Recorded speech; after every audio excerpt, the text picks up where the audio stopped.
शैलेंद्र गरुड़ ने लिखा है कि नमन अनंत श्री जी, महाराष्ट्र के एक आधुनिक संत गाडगे महाराज का जीवन देखें तो वो निरक्षर होने के बावजूद चमत्कार, अंधश्रद्धा, भगवान इन पर लोगों को समझाते थे।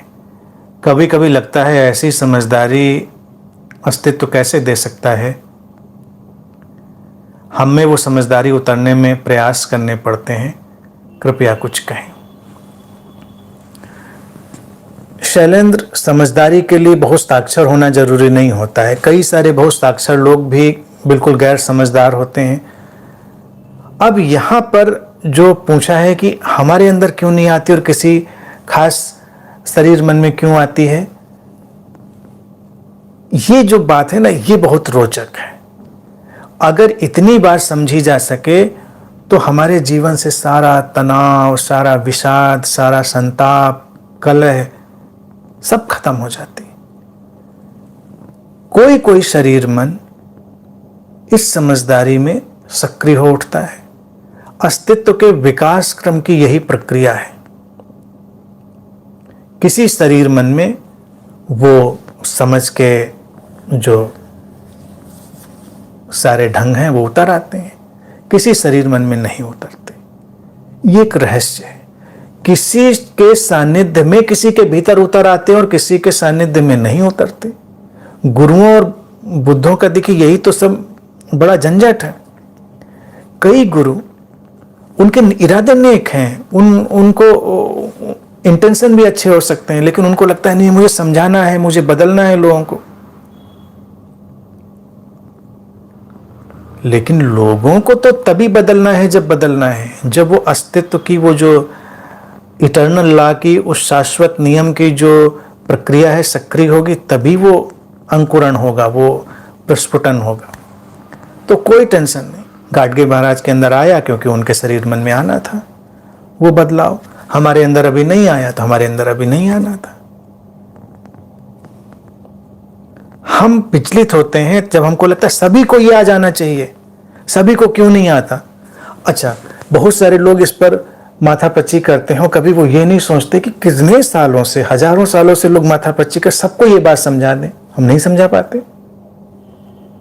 इतना आसान हो, समझा डालिए। कुछ लोग पूरे संगठन बना डालते हैं, हम जागरण का संगठन बना देंगे, जीवन जागरण अभियान चला देंगे। चला डालिए, तो क्या पूरे दुनिया में जागरण हो जाता है? दिया तले अंधेरा बना रहता है कई बार, दिया तले अंधेरा। क्योंकि अस्तित्व की योजना में ऐसा ही है, द्वैत के नृत्य में ऐसा ही है। समझदारी और गैर समझदारी दोनों चलेंगे, अंधेरा और उजाला दोनों चलेगा। कुछ शरीर मन समझदारी से आपूरित हो जाएंगे, भर जाएंगे, कुछ शरीर मन अभी नहीं भरेंगे। चल रहा है धीरे धीरे धीरे धीरे प्रोसेस।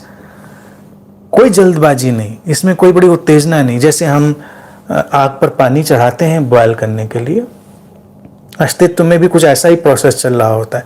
तो देखेंगे कि धीरे धीरे कुछ जो उसके पार्टिकल हैं वो ऊपर आने लगते हैं और वो भाप बन जाते हैं, कुछ नीचे से अभी अभी जा रहे हैं। तो सब एक प्रोसेस में है। नीचे वाला ऊपर कब जाएगा, अब हमको तो उसमें बहुत देर नहीं दिखाई देती, वो तो इतना इंस्टेंट प्रोसेस चल रहा होता है इतनी तेजी से, इसलिए हमको लगता है नहीं तो जल्दी जल्दी हो रहा है। लेकिन इसी प्रोसेस को अगर हम बहुत लंबा खींच कर रख दें और हमको आग भी न दिख रही हो कहाँ जल रही है, तो कल्पना करिए कि जो पार्टिकल अभी धीरे धीरे मूव कर रहा है, हम तो उसको देखकर बहुत विचलित हो जाएंगे कि ये बेचारा कब सतह पर जाएगा और कब जाकर ये भाप बनेगा। है प्रोसेस में, कुछ आगे जा चुके हैं, बन रहे हैं, कुछ धीरे धीरे पीछे आ रहे हैं। कोई स्ट्रेस नहीं है। आपको जो करना है करिए, आपको चलना है चलिए। हमारे अंदर आ रही है, खुश रहिए, नहीं आ रही है फिर भी खुश रहिए। प्रोसेस ऑन है, प्रक्रिया रूपांतरण की प्रारंभ है, ये यकीन मानिए। अस्तित्व में ऐसा हो ही नहीं सकता कि रूपांतरण के बिना ये रुक जाए। लेकिन ये चूंकि द्वैत पर खड़ा हुआ संसार है, ड्युअलिटी पे, इसलिए कोई तनाव नहीं, चल रहा है। सबके अंदर नहीं आएगा, कुछ के अंदर आएगा, कुछ के अंदर नहीं आएगा, ऐसे चलता रहेगा। फिर जिसके अंदर आज नहीं आया था कल उसके अंदर आ जाएगा। हमको अगर लगता है कि हमको कुछ प्रयास करने, तो हम वो प्रयास कर लें, बस इतनी सी बात है। अगर हमारे अंदर से प्रयास का भाव आता है तो हम कोशिश कर लें। कभी कभी किसी के अंदर प्रयास का भाव भी नहीं आता तो वो कुछ भी नहीं कर सकता। तो take it easy, don't take life too seriously. जीवन को बहुत गंभीरता से ना लें। यही एक फार्मूला है। अपनी समझ की चिंता करनी है हमको बस। साक्षर निरक्षर, ये व्यवस्था वो व्यवस्था, ये सब चलता रहेगा, इससे कोई अंतर नहीं पड़ता।